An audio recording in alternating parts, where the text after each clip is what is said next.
Hello നമസ്കാരം, എല്ലാവർക്കും open ഔട്ടിലേക്ക് ഒരിക്കൽ കൂടി സ്വാഗതം. ഏറ്റവും പുതിയ വിദ്യാഭ്യാസ വാർത്തകൾക്കും വീഡിയോ ക്ലാസ്സുകൾക്കും ഈ ചാനൽ സബ്സ്ക്രൈബ് ചെയ്യുക.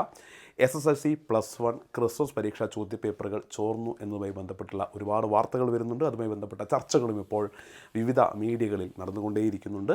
ഇതുമായി ബന്ധപ്പെട്ട ഏറ്റവും പുതിയ ഒരു അപ്ഡേറ്റാണ് ഇപ്പോൾ നൽകാൻ പോകുന്നത്. വിദ്യാഭ്യാസ മന്ത്രി തന്നെ ഈ കാര്യത്തിൽ വളരെ പ്രധാനപ്പെട്ട ഒരു തീരുമാനം ഇപ്പോൾ പറഞ്ഞിരിക്കുന്നു. അതിലേക്ക് കടക്കുന്നതിന് മുന്നേ ഞാൻ ഒറ്റ കാര്യം പറയട്ടെ.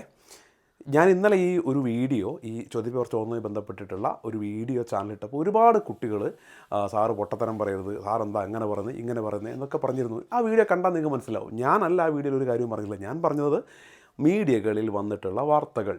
ഇത് എല്ലാ കാലത്തും വിദ്യാഭ്യാസ രംഗത്തെ വാർത്തകൾ ഞങ്ങളിൽ എത്തിക്കുന്നുണ്ട്. അതേപോലെയുള്ള വാർത്തകൾ നിങ്ങളിലേക്ക് എത്തിച്ചതാണ്. പിന്നെ ക്വസ്റ്റ്യൻ പേപ്പർ ചോർന്നോ ഇല്ലയോ എന്നുള്ള കാര്യത്തിൽ എനിക്ക് വ്യക്തിപരമായിട്ടുള്ള ഒരു അഭിപ്രായമുണ്ട്.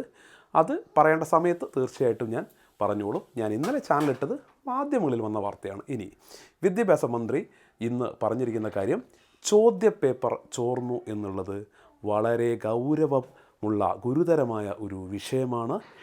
ഇത് പൊതുവിദ്യാഭ്യാസത്തോടുള്ള വെല്ലുവിളിയാണ്. അതുകൊണ്ട് തന്നെ പൊതുവിദ്യാഭ്യാസ വകുപ്പ് നേരിട്ട് തന്നെ DGP, സംസ്ഥാനത്തെ ഏറ്റവും ഉയർന്ന പദവിയിലുള്ള DGPക്ക് തന്നെ ഈ വിഷയത്തിൽ പരാതി നൽകിയിരിക്കുന്നു. സൈബർ സെല്ലിനും പരാതി നൽകിയിരിക്കുന്നു. ഇനി കേരള പോലീസിൻ്റെ ഏറ്റവും ഉന്നത തല സംഘമായിരിക്കും ഈ കേസ് അന്വേഷിക്കുക.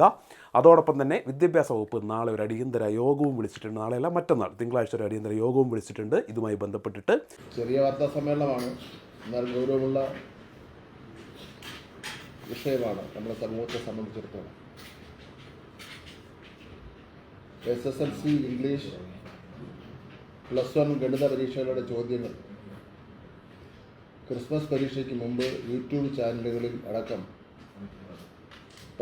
പ്രത്യക്ഷപ്പെട്ടതുമായി ബന്ധപ്പെട്ട് പൊതുവിദ്യാഭ്യാസ ഡയറക്ടർ, സംസ്ഥാന DGP, സൈബർ സെൽ എന്നിവർക്ക് പരാതി നൽകും. അതായത് ഈ വിഷയത്തെ വളരെ ഗൗരവത്തോടു കൂടിയിട്ട് വിദ്യാഭ്യാസ വകുപ്പ് കാണുന്നു. പോലീസ് അന്വേഷണം ആരംഭിക്കുന്നു.